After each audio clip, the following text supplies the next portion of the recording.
Fikrənizdən başlayaq.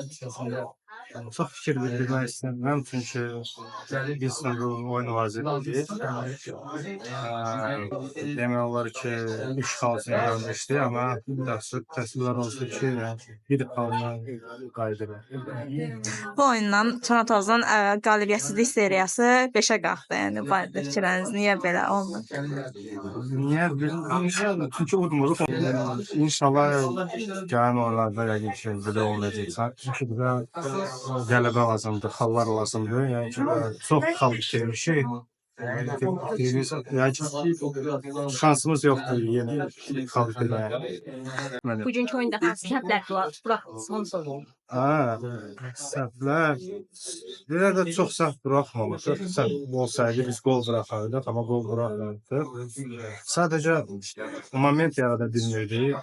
Momentlarımız olmuyor. Bir dənə moment oldu, o da Tuankaya dəyib, sonra qayıdıb. Belə də pul moment. Həm Sabel də belə deyim, pis oynamırdı, yaxşı oynayırdı. Amma ümumi götürəndə, yəni ki, əgər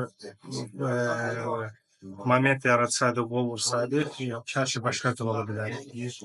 Bəs bir xal komandaya hal-hazırki durumda nə dərəcədə yetərli oldu? 3 xal olsaydı daha yaxşı olardı, amma futbolda bir xal da yəni ki. Hazırda 4-cü pillədə qərarlaşmısınız. Avropa kuboklara getmək istəyən klubda hal-hazırda.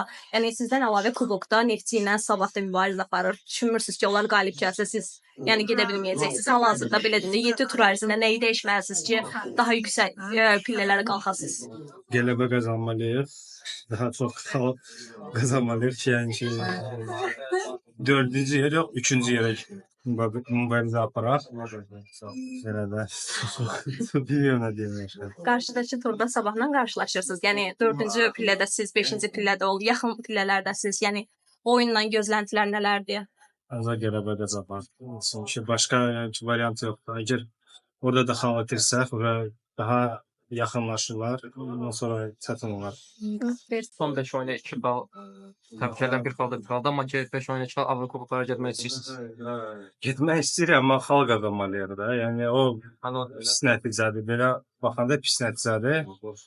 İnşallah yəni ki bir yığılır komanda ilə top belə deyim də yığışaq. Əgər yığışsaq, yəqin ki başqa bir şey ola bilər. Sonda azarkeşlərlə nə baş verdi? Leysəllə elə Bu momenti görməmişəm sizə. Çünki mən baxdım, sonra otaq razdivalka qayıdırdım, bunu görmədim yəni ki nə olub orada. Sizə nə dedi ümumiyyətlə? Mənə heç nə demədim. Mən gördüm yəni ki vəziyyət gəlirdi, oradan çıxdı razdivalka. Az şans qazanmaq çalış olaraq təsir göstərir mi? Əlbəttə, yəni ki, məgər mən özümü göstərməliyəm, sübut eləmək istəyirəm, daha çox oynamalıyam. Çalışacağım, daha çox şans qazanım, özümü yaxşı göstərəm. Çünki futbolçu oynamayanda psixoloji, hər şey biraz səni arxaya salır. Həm də biraz zədələr var idi. Ondan sonra biraz həmşir qayıtmaq biraz çətin oldu. Bilirik ki, ötən yay xaricə getmək planı var idi. O plan hələ də beynində dururmu ki, legioner limitinin də aradan qalxması müəyyən qədər təsir göstərmiş ola bilər. Yəqin ki, zaman göstərəcək indi. Yəni ki, mənim kontraktım var Frontovuzla. Gələcəyi bilmirəm necə olar. Bəlkə də hər şey ola bilər.